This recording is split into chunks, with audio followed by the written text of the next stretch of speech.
Renungan pagi bersama Allah di waktu fajar oleh Ellen G. White, 20 November 2022. Mari kita berdoa. Bapa kami yang di sorga, Allah pencipta langit dan bumi, laut dan segala isinya, Allah yang maha besar, maha kuasa, sumber segalanya, yang kami sembah selalu melalui anak-Mu yang tunggal, Yesus Kristus. Terpujilah Yesus, anak Allah yang maha tinggi, yang adalah pencipta dan penyempurna iman kami. Pada pagi hari ini kami bersyukur boleh bangun dan berbakti dan sebagaimana membaca dan mendengarkan nasihat firman-Mu, kiranya menjadi pembaharuan bagi masing-masing kami, agar kami selalu meninggikan Kristus dalam hidup ini. Beserta kami sepanjang perbaktian ini kehendak-Mu yang jadi, ampun kami akan dosa dan salah, karena kami berdoa hanya dalam nama anak Allah yang tunggal, Yesus Kristus, yang adalah Tuhan dan Juru Selamat kami. Amin. Renungan hari ini akan dibacakan oleh Ibu Merlin Mamentu. Kepada Ibu Merlin, kami persilahkan. Terima kasih. Bacaan renungan pagi kita pada saat ini berjudul Dia menarik semua orang oleh kematiannya. Ayat tema terdapat dalam Yohanes 12 ayat 32. Dan apabila aku ditinggikan dari bumi, aku akan menarik semua orang datang kepadaku. Rencana penebusan yang besar itu akan membawa kembali dengan sempurnanya seluruh dunia kepada keadaan yang diperkenankan Allah. Segala sesuatu yang telah hilang oleh dosa akan dipulihkan. Bukan hanya manusia, tetapi bumi ini juga ditebus untuk menjadi tempat tinggal yang abadi bagi orang-orang yang menurut. 6.000 tahun lamanya, setan telah bergumul untuk mempertahankan hak miliknya atas bumi ini. Kini maksud Allah yang semula dalam penciptaannya telah terlaksana. Orang-orang kudus milik yang maha tinggi akan menerima pemerintahan dan mereka akan memegang pemerintahan itu sampai selama-lamanya, bahkan kekal selama-lamanya. Tujuan pendidikan yang sebenarnya adalah untuk memulihkan kembali peta Allah di dalam jiwa. Pada mula pertama Allah menciptakan manusia menurut teladannya. Ia mengaruniai manusia dengan sifat-sifat yang agung. Pikirannya amatlah seimbang dan segala kemampuan dirinya serasi adanya. Tetapi kejatuhan manusia ke dalam dosa serta akibat-akibatnya telah merusakkan pemberian-pemberian ini. Untuk membawa dia kembali kepada kesempurnaan yang pada mulanya ia telah dijadikan adalah tujuan yang besar hidup ini. Tujuan yang menjadi dasar bagi yang lainnya. Ini adalah pekerjaan para orang tua dan guru di dalam pendidikan anak-anak muda untuk bekerja sama dengan maksud ilahi. Dan di dalam berbuat demikian, mereka adalah kawan sekerja Allah. Tema penebusan merupakan bidang studi yang paling bermakna dan kedalamannya tidak akan pernah digali sepenuhnya. Jangan takut akan kehabisan tema yang indah. Pergi ke sumber air bagi dirimu sendiri agar kamu bisa dipenuhi dengan kesegaran. Minumlah sepuasnya dari sumur keselamatan agar Yesus dapat berada di dalam engkau seperti sebuah sumber air yang memancar menuju kehidupan yang kekal. Terima kasih. Terima kasih atas penata layanan Ibu Merlin. Tuhan Yesus memberkati. Selamat pagi saudaraku dalam Tuhan. Renungan hari ini berbicara tentang Yesus yang ditinggikan. Dan Yesus akan menarik semua orang oleh kematiannya. Itu sebabnya Yesus berkata dalam Yohanes 3 ayat 14-16 berbunyi, dan sama seperti Musa yang meninggikan ular di padang gurun, demikian juga anak manusia harus ditinggikan, supaya setiap orang yang percaya kepadanya beroleh hidup yang kekal. Karena begitu besar kasih Allah akan dunia ini, sehingga ia telah mengaruniakan anaknya yang tunggal, supaya setiap orang yang percaya kepadanya tidak binasa, melainkan beroleh hidup yang kekal.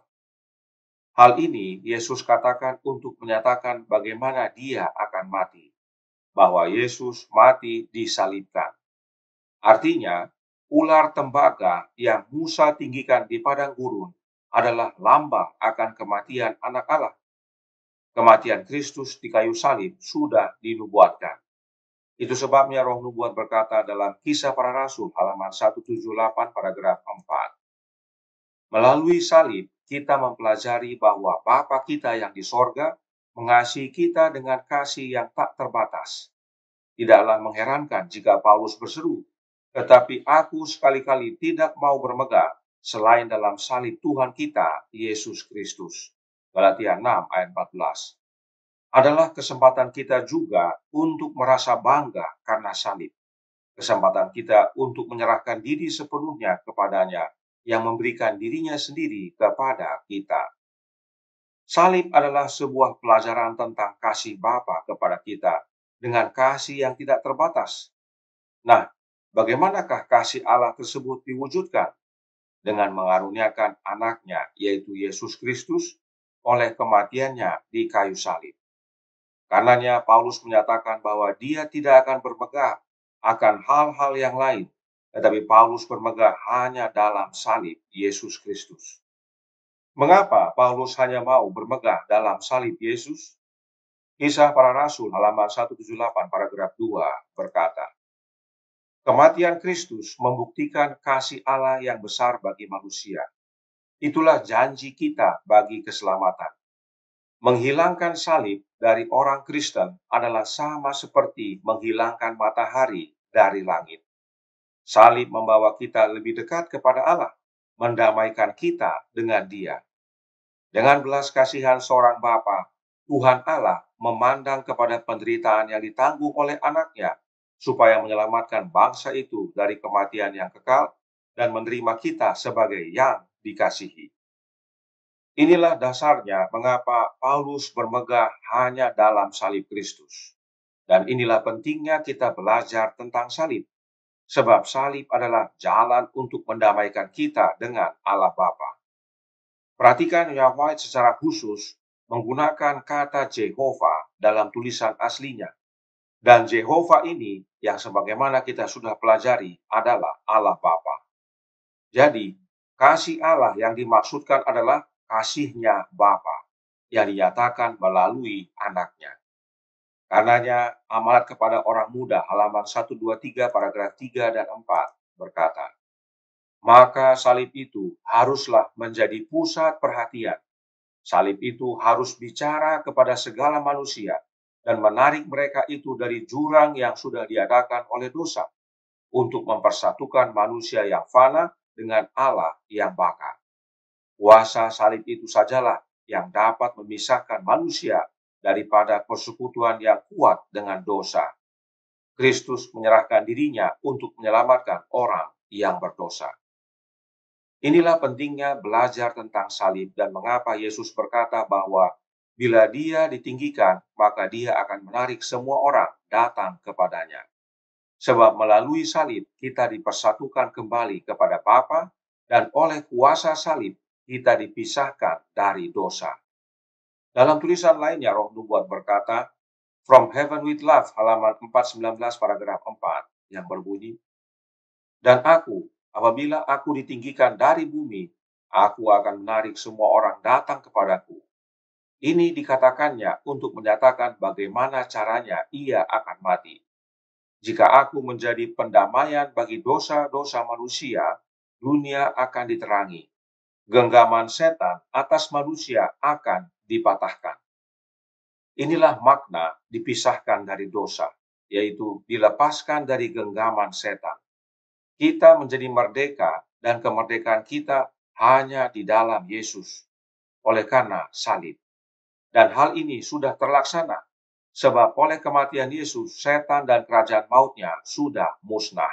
Ibrani 2 ayat 14. Karenanya, renungan hari ini berkata tentang kemenangan Yesus dalam bersama Allah di waktu fajar, halaman 349 paragraf 1. 6.000 tahun lamanya, setan telah bergumul untuk mempertahankan hak miliknya atas bumi ini. Ini maksud Allah yang semula dalam penciptaannya telah terlaksana. Setan berusaha untuk menguasai dunia ini agar menjadi miliknya. Tetapi Kristus turun menjadi manusia dan Yesus ditinggikan di kayu salib, yaitu mati di kayu salib, dan setan pun musnah. Setan gagal untuk mempertahankan hak miliknya atas dunia ini. Karenanya penting sekali untuk meninggikan Yesus, sebab oleh kematiannya setan musnah. Nah, ditinggikan bukan hanya untuk makna salib, tetapi juga untuk Christian Experience and Teachings of Ellen G. White, halaman 247 paragraf 1 menyatakan, tinggikan Yesus, engkau yang mengajar orang-orang, tinggikan dia dalam khotbah, nyanyian, dalam doa. Biarkan semua kekuatanmu diarahkan untuk mengarahkan jiwa yang ragu, bingung, hilang kepada anak domba Allah. Tinggikan dia, juru selamat yang bangkit, dan katakan kepada semua yang mendengar, datanglah kepada dia yang telah mengasihi kita dan telah memberikan dirinya bagi kita. Dalam mengabarkan kebenaran juga, kita harus meninggikan Kristus. Maka dia akan menarik banyak orang kepadanya. Karena dengan memandang pada Yesus, banyak orang akan hidup. Sebab oleh kematiannya di kayu salib, Yesus mematahkan genggaman setan atas manusia dan setan itu pun musnah. Kiranya kebenaran ini menjadi pembaharuan bagi kita semua. Kita bermegah hanya dalam salib Yesus saja. Kita tinggikan Yesus di hadapan dunia, agar oleh kematiannya banyak orang yang datang kepada Yesus dan hidup. Tuhan memberkati, saya bawa dalam nama Yesus. Amin. Mari kita berdoa. Bapa kami yang di sorga, Allah pencipta langit dan bumi, laut dan segala isinya, Allah yang maha besar, maha kuasa, sumber segalanya, yang kami sembah selalu melalui anak-Mu yang tunggal, Yesus Kristus. Terima kasih pada pagi hari ini kami menerima pekabaran yang menguatkan, bahwa bila mana Kristus ditinggikan, maka ia akan menarik banyak orang. Sebab pada saat Yesus ditinggikan di kayu salib, dia mendamaikan kami dengan Bapa dan mematahkan genggaman setan atas kami, sehingga kami dipisahkan dari dosa. Itu sebabnya penting bagi kami mengabarkannya juga kepada orang lain, dan meninggikan Yesus di hadapan mereka sehingga mereka melihat makna kematian Yesus bagi kehidupan mereka. Mereka yang memandang pada Yesus akan hidup. Karenanya tolong kami ya Bapa, curahkan roh anak-Mu dalam hati ini. Hanya oleh kehadiran roh Kristus dalam hidup ini, memampukan kami untuk bersaksi, menjadi saksi-Mu yang penuh kuasa, mengabarkan dan meninggikan Yesus pada dunia. Beserta kami sepanjang hari ini kehendak-Mu yang jadi, ampun kami akan dosa dan salah, karena kami berdoa hanya dalam nama anak Allah yang tunggal, Yesus Kristus, yang adalah Tuhan dan Juru Selamat kami. Amin.